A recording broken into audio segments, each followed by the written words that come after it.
안녕하세요. 투이스쿨 정현 소장입니다. 자, 오늘은요, 이 계속되는 부동산 규제 정책으로 인해서 이 아파트 시장뿐만 아니라요, 상가, 빌라, 오피스텔 시장 모든 투자 심리가 얼어붙고 위축이 되고 있는데요. 그로 인해서 오히려 이 규제가 덜한 토지 시장 쪽으로 많은 분들이 관심을 또 갖고 계십니다. 그렇다고 해서 제가 오늘 이 토지 시장을 말씀을 드리려고 하는 건 아니고요. 이 토지 시장도 정말 돈이 되는 토지들, 뭐 2천만 원, 3천만 원으로 소액 투자할 만한 토지들 찾는 것 또한 또 쉽지 않습니다. 그런데 최근에 국가에서 장려를 하고요, 각종 세제 혜택 그리고 1금융권에서 대출이 70%에서 90%대까지 대출이 되는 아주 소액으로 투자 가능한 부동산 상품이 있습니다. 그게 뭐냐면 바로 지식산업센터입니다. 자, 여기서 지식산업센터라고 했을 때 얼굴 찡그리신 분들, 저 또한 그랬습니다. 그래서 최근에 공급량이 많이 늘어나다 보니까 공실이 많고요, 이 지식산업센터에 대한 오해와 이런 선입견들이 많이 갖고 계실 건데요, 저는 여기서 말씀드리고자 하는 것은 벨론만 해야 된다는 겁니다. 자, 만약에 땅으로 비유를 하자면요, 도로가 없는 이런 맹지 같은 지식산업센터들도 있습니다. 이런 것들은 당연히 투자하시면 안 됩니다. 하지만 개발 호재가 넘쳐나고요, 가격도 저렴하고 2차선에 잘 붙어있는 이러한 땅 같은 또 지식산업센터들이 있습니다. 투자 가치가 뛰어난 이런 지식산업센터들은 당연히 큰 수익을 안겨다 줄 수 있습니다. 최근에 이 지식산업센터들이 상당히 뜨고 있는 이유가 있습니다. 그래서 오늘은 이 업계에서 20년째 몸을 담고 계시고요, 이 지식산업센터 관련 관리 이사님으로 계신 전문가를 제가 만나러 왔습니다. 오늘은 우리 유튜브 시청자님들께 이 지식산업센터에 대한 모든 것을 한번 낱낱이 파헤쳐서 자세한 정보를 드려보도록 하겠습니다. 같이 한번 전문가를 만나러 가보겠습니다. 같이 가보겠습니다.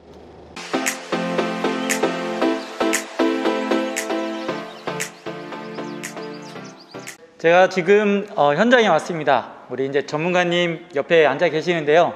우선 이 마스크를 쓰고 제가 지금 아무래도 유튜브 촬영을 하게 됐습니다. 지금 또 시국이 시국인지라 우리 시청자님들께 양해의 말씀을 구하니까요, 좀 이해 부탁드리고요.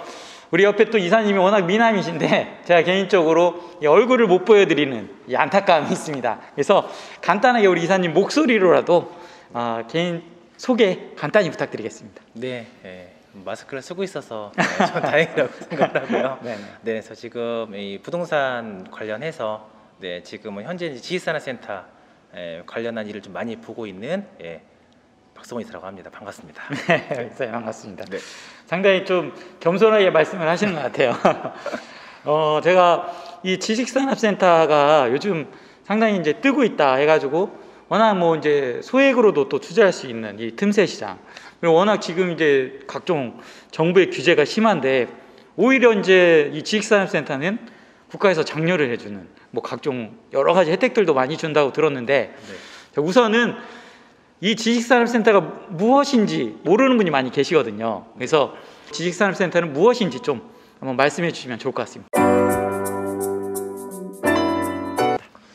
네, 먼저 좀 뭐 딱딱할 수 있으시겠지만 지식산업센터라는 거는 이제 예전에 아파트형 공장, 네, 이 명칭이 2008년도에 네, 법 개정이 이루어지면서 2009년부터는 이제 아파트형 공장이라는 명칭을 안 쓰고 아파트형 공장이라고 안 쓴다, 지식산업센터라고 이제 좀 칭하게 됐고요. 네. 정부에서 이제 뭐 많은 분들이 뭐 이제 뭐 장려를 한다 이런다기보다는 정부에서 사실 부동산을 이제 뭐 장려한다기보다는 여러 가지 측면에서 좀 투자하는 데 있어가지고 장점이 많기 때문에 그런 부분이 있어가지고서는 좀 혜택을 좀 많이 주는 거는 사실이거든요. 세금적인 부분이라든지 뭐 대출이라는 부분이라든지 혜택을 현재 많이 보고 계시는 거는 사실입니다. 그러니까 좀 의아스럽긴 한데 그거는 이따가 이제 따로 또 질문을 드려보도록 하고, 그럼 이 지식산업센터가 아파트형 공장이라고 말씀을 하셨는데 이 아파트 인근에 이렇게 공장들이 있는 겁니까? 아파트 안에 공장이 있는 건가요?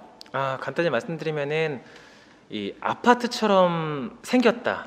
그러니까 지금 그 전에 공장들은 다 단독들 공장들이 있었는데 단독주택이라고 보게 되면은 아파트는 많은 세대가 모여서 건물을 이루듯이 마찬가지로 크고 작은 수많은 공장들이 한 건물에 모여 있는 게 마치 아파트처럼 보인다. 그래서 아파트형 공장이라고 처음에 이름이 나오게 된 겁니다. 저는 이제 아무것도 처음에 모를 때는 아파트 안에 공장이 있어서 아파트형 공장인가 이런 줄 알았는데 그게 아니구나. 그러면 이 지식산업센터로 명칭이 바뀌게 됐지 않습니까? 그럼 이 명칭이 바뀐 이유는 뭐 그냥 이름 뭐 좀 듣기 좋게만 하기 위해서 바뀐 건가요? 아니면 그렇지는 않고요. 네. 이제 국가적인 차원에서 명칭을 바꾼 건데 네. 2008년도 그 시점이 아무래도 이제 뭐 첨단 네. IT 관련이나 이런 기반 도시 기반 사업들이 좀 많이 나오다 보니까 네. 기존에 우리가 흔히 알고 있는 아파트 공제 뭐 구로공단이라든지 네. 그런 제조 가공업 위주의 산업에서 좀 탈피해서 네. 예, IT 산업 관련 업종들을 좀 유치를 좀 하고 네. 예, 그러려다 보니까 명칭 자체를 아. 지식산업센터로 좀 바꾼 거고요. 그러므로 인해 가지고 네. 4차 산업 혁명 관련해서 네. 많은 업종들이 네. 실제로도 지금 지식산업센터라 아. 구 아파트형 공장이라고 네. 불리는 건물에 많이 지금 입주를 또 해서 기업 활동을 하고 있는 상황이고요. 지식산업센터라는 거는 그냥 사무실, 네. 네, 사무실을 내가 소유한다고 보시면 될 것 같습니다. 아, 사무실을. 네, 오피스텔이나 어디 뭐 네. 상가 한 칸을 네. 소유하고 있는 게 아니고 네. 내가 직접 쓰는 사무실을 소유할 수도 있는 거고 아. 아니면 내가 세를 주는 어느 빌딩에 사무실을 소유할 수 있다고 네. 보시면 될 것 같습니다. 네, 그러면 뭐 지식산업센터는 이 정도로 이제 여쭤보고요. 그러면 우선 제가 이제 장점보다도 이제 투자하는 사람들 입장에서는 항상 안전한 투자, 리스크 헤지 이런 것들을 생각하시기 때문에 지식산업센터의 단점이라고 하면 어떤 것이 있을까요?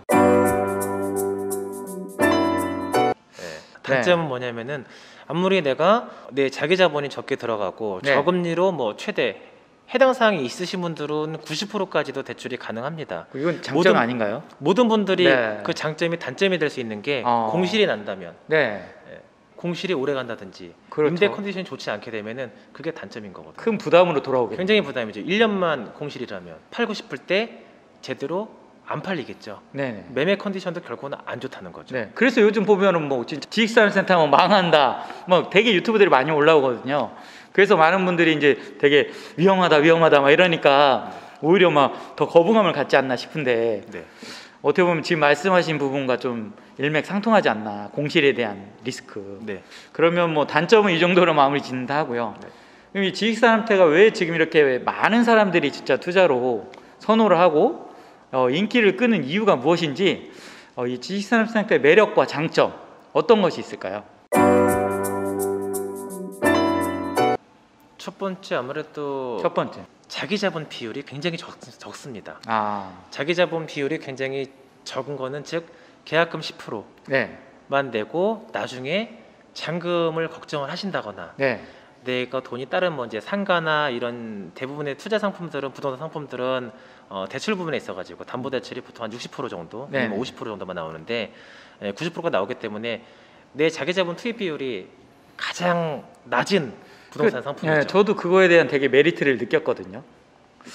그게 가장 큰 핵심 고려사항이죠. 네네네. 즉 2억짜리 예를 들면은 2천만 원만 있으면은 네, 잔금에 대한 부분은 크게 걱정을 안 해도 되기 때문에 더 이상 들어가는 게 없어요.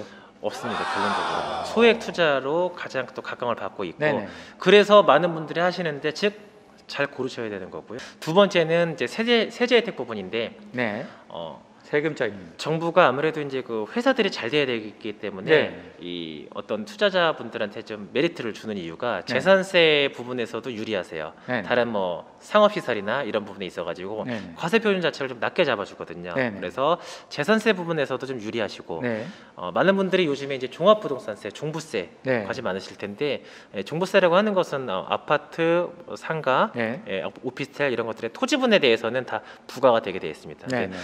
유일하게 지식산업센터만 어. 종합부동산세에 합산이 배제됩니다. 배제된다. 네, 얼마를 갖고 계시든지 간에 지식산업센터는 합산이 배제되기 때문에 상당히 큰 메리트네요. 종합부동산세에서 영원히 자유롭다고 네네. 보시면 됩니다. 그다음에 뭐 또 법인들한테도 혜택이 많이 있다라고 얘기를 하시죠. 그렇죠. 직접 이제 뭐 세를 내고 들어오는 법인도 마찬가지고 네네. 직접 분양을 받은 법인도 마찬가지고요. 네, 뭘로 들어오든지 간에 네네. 그 법인세 감면 혜택이 있고요. 네네. 네, 그거에 대한 자세한 해당 사항은 나중에 또 제가 별도로 말씀드리겠습니다. 네. 그냥 마지막으로 이 지식산업센터를 투자할 때 정말 꼭 고려해야 될 사항. 그러니까 지식산업센터를 투자하려면 꼭 이것만큼은 봐라. 뭐 이런 것들이 있을까요? 가장 핵심적인 사항은 특별함. 그게 곧 희소가치거든요. 특별한. 네, 그거는 어떤 부동산 상품이든지 간에 네. 동일합니다. 특별함이 존재하고 그 특별함 속에서 이 경쟁 대체제가 없다면 네. 예, 모든 재화와 용역 부동산 다 핵심적인 공통 사항이에요. 네네. 대체제가 많으면은 많은 사람들이 그 대체제 중에서 고른단 말이죠. 네네. 그럼 내가 선택한 부동산 상품 예를 들면은 이 지식산업센터에 어떤 면에 있어가지고 네. 이런 컨디션이 10개든 20개든 무수히 존재한다면은 네. 내가 갖고 있는 게 임대 컨디션이 늘 좋고 매매 컨디션이 늘 좋다는 보장이 없잖아요. 경쟁자들이 많기 때문에. 그렇죠. 그런데 이런 경쟁이 존재하지 않고 내 거가 특별하고 희소 가치가 있다면은 항상 공실 우려나 이런 부분은 해지가 된다는 말씀인 거죠. 그래서 희소 가치를 잡으시면은 그게 곧 모든 것을 커버한다고 보시면 되겠습니다. 결국에는 뭐 상가든 아파트든 그 마찬가지겠네요. 모든 부동산의 이제 맞습니다. 기본 원리라고 할 수가 있겠네요. 네. 그런데 이 지식산업센터만 특별하게 이렇게 대출도 많이 해주고 여러 가지 세제 혜택도 주는데 혹시 나라에서 이런 것들을 앞으로 좀 더 규제하거나 제재할 수도 있지 않나요? 현재로서는 제재할 가능성은 상당히 희박한 게요. 기업이 잘 돼야지만 나라가 결국은 발전을 하는데 네네. 나라 산업이 이 지식산업센터를 규제하게 되면 결국은 이거에 대한 월세가 올라가야 되고, 네. 예, 그러면 매매가도 올라가야 되고, 네. 모든 부분이 올라간다면은 이 기업이 들어와서 기업 네. 활동을 활동을 하기에 있어 굉장히 부담스럽다는 거죠. 그렇기 때문에 규제를 지금 할 수는 없는 상황인 것 같아요. 결국에는 일자리를 많이 이제 늘리는 사업이기 때문에 나라에서도 장려를 해주고 하는 거네요. 자, 이사님, 이 정도 되면 많은 분들이 이제 좀 궁금해하실 거예요. 그러면 딱 찍어서 어디가 정말 지금 지식산업센터 투자하기에 좋은 곳인지 공개를 뭐 굳이 원하시면 해드릴 수도 있겠지만 네. 일단은 중요한 것은 네. 이 시점 타이밍이거든요. 네네. 네, 인생이나 부동산이나 다 타이밍이 굉장히 중요한데요. 네. 네, 부동산은 경기가 전반적으로 좋을 때는 어떻게 좀 돈 버시기가 아마 전반적으로 힘드실 거예요. 전체적으로 경기 좋을 때는 오히려 이제 위기가 기회도 된다고 네네. 보듯이 지금 전체적으로 한 70% 정도의 분양이 된 곳을 좀 선택을 하시고 70% 너무 분양이 된 곳. 너무 초창기는 사실은 하이 리턴, 하이 리스크거든요. 예. 초창기면은 사실은 기대 이익이나 뭐 미래 가치 이런 거 굉장히 클 수는 있지만 네. 일반인들 입장에서는 리스크가 그만큼 많단 말이죠. 네네네. 네, 그래서 아마 선뜻 투자하시기에는 좀 불확실성이 많이 있고 네네. 보통 한 10년 정도의 좀 기점이 있어요. 네네. 어디든지 간에 그래서 완성된 곳은 미래 가치가 조금 떨어지고 네네. 네, 그렇다고 또 임대 컨디션이 계속 좋다는 보장도 네네네. 없고 그렇다면 현재 한 60%에서 70% 정도 이런 과도기인 지역을 선택하시는 거고 네네. 그 지역이 전반적으로 지금 부동산 가치가 계속 상승하고 있는 곳. 네네. 네, 예를 들면은 뭐 매달 이 지역의 아파트는 1,000만 원, 2,000만 원씩 계속 오르고 있는 지역 네네. 같은 거를 한번 고려해서 선택을 하신다면은 미래 가치도 잡으시고 네네. 그 중에서 특별함이 존재하는 희소 가치가 있는 것 잡으시게 되면은 조금 많은 분들이 걱정하시는 공실에 대한 우려도 좀 떨어질 때 없을 테고 네네. 어느 정도 미래 가치도 존재한다고 보시면 되겠습니다. 우리 기사님이 그 핵심적인 딱 정답을 말씀해 주시지 않고 이렇게 좀 비껴가시는데 잘 피해 가시는 것 같아요. 네, 혹시라도 우리 시청자님 중에 궁금하신 부분들이 있으실 때는요, 저희 유튜브 댓글이나 카페 질문 게시판 이용해 주시면 될 것 같습니다. 오늘 영상 여기서 마무리 짓도록 하고요. 이사님 오늘 너무 감사합니다. 자, 코로나 시국에 건강관리 더 주의하시고요. 다음에도 또 좋은 영상으로 찾아뵙겠습니다. 같이 인사드릴까요? 네. 감사합니다. 감사합니다. 네.